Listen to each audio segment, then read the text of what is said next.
అందరికీ నమస్కారం అండి. ఇప్పుడే నేను మన అనంతపురం ఎఫ్ఎం రేడియో కేంద్రంలో 9:30 నుంచి 10 గంటల వరకు ఒక ఇంటర్వ్యూ, అంటే కాట్నే కాలువ కృష్ణారెడ్డి గారిని మన అనంతపురం ఎఫ్ఎం రేడియో కేంద్రంలో పనిచేసేటువంటి నాగేశ్వర రెడ్డి గారు ఇంటర్వ్యూ చేశారు. చాలా చక్కని ఇంటర్వ్యూ. నాకైతే కళ్ళలో నీళ్ళు వచ్చేసాయి.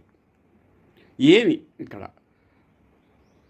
కాట్నే కాలువ కృష్ణారెడ్డి గారు ఒక అనాథ ఆశ్రమాన్ని నిర్వహిస్తున్నారు సొంత ఖర్చులతో.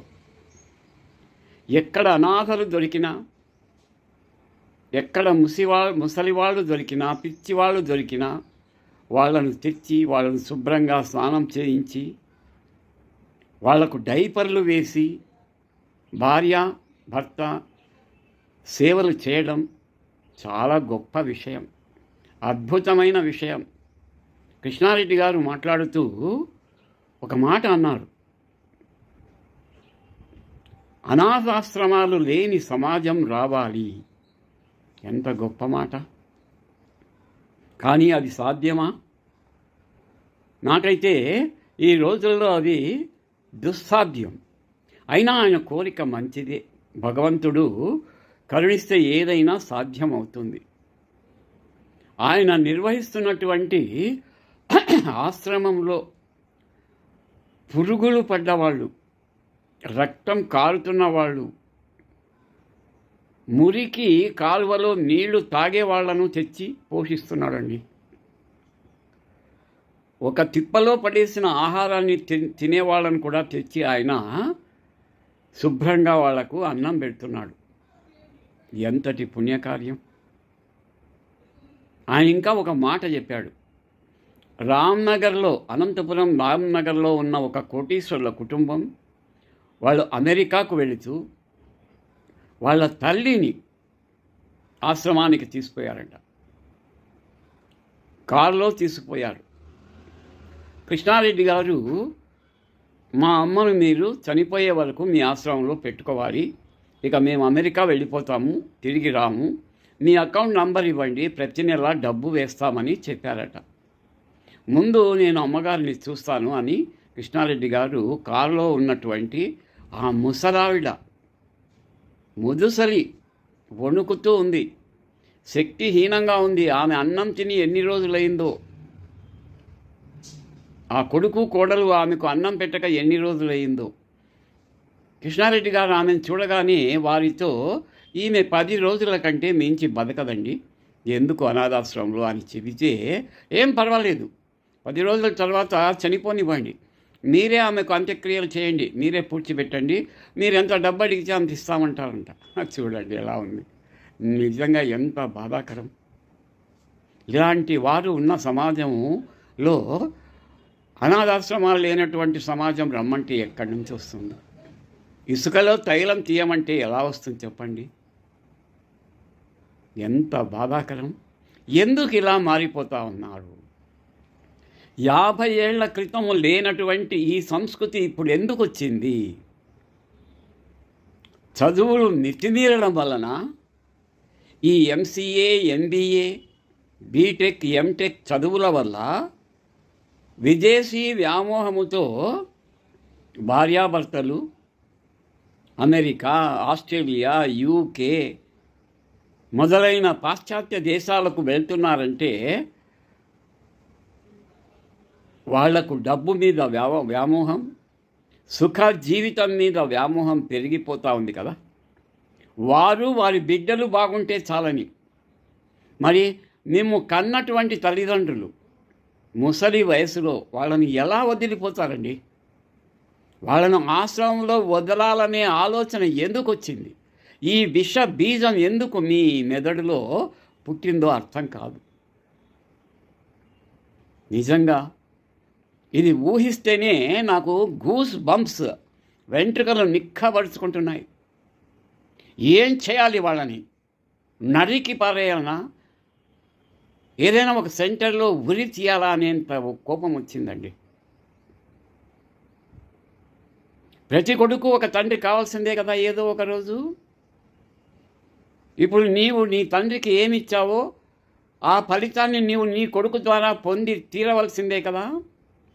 పెన్నం మీద రొట్టె ఒకే వైపు కాల్చాం కదా, ఆ రొట్టె తిప్పాల్సిన సమయం వస్తుంది కదా, అప్పుడు నీ వంతు వస్తుంది కదా. నీవు నీ తండ్రికి చుక్కలు చూపించావు, రాత్రి చుక్కలు చూపించావు, మరి నీ కొడుకు నీకు పగలే చుక్కలు చూపించవచ్చు కదా.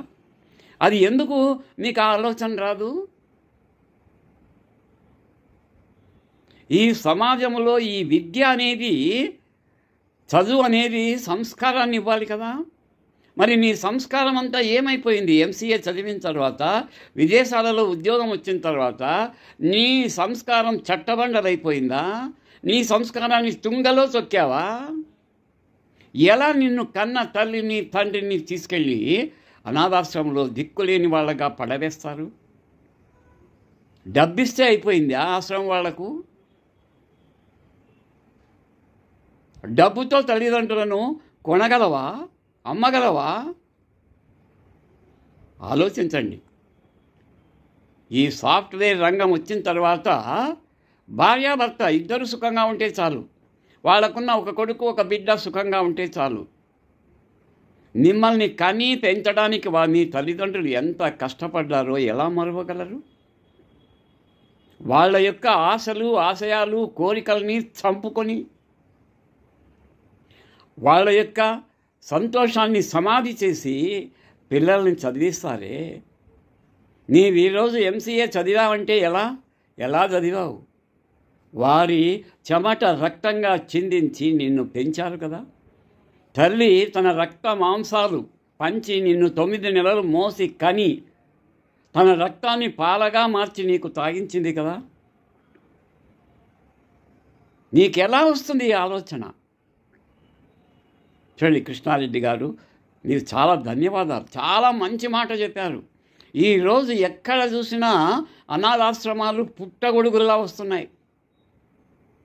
దిక్కులేని అనాథలు ఎంతోమంది ఆశ్రమాలను శరణు వేడుకుంటున్నారు. ఏదో చనిపోయే వరకు ఆశ్రమంలో వాళ్ళు ప్రశాంతంగా శేష జీవితాన్ని గడపగలుగుతున్నారంటే మీలాంటి వారి వల్లనే కదా. మీ దయ, మీ కరుణ, మీ అభిమానం, మీ సేవను ఎవరు వెలకట్టగలరు కృష్ణారెడ్డి గారు? నా బాధ మాటల రూపకంగా వస్తూ ఉంది.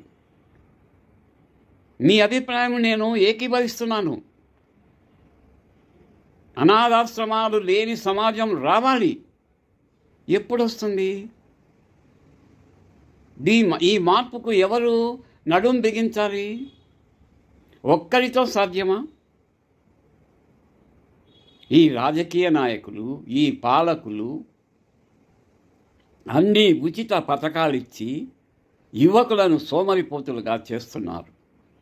ఉద్యోగం రానటువంటి యువత తప్పుదోవలు పడుతున్నారు, తల్లిదండ్రులను దోచుకుంటున్నారు.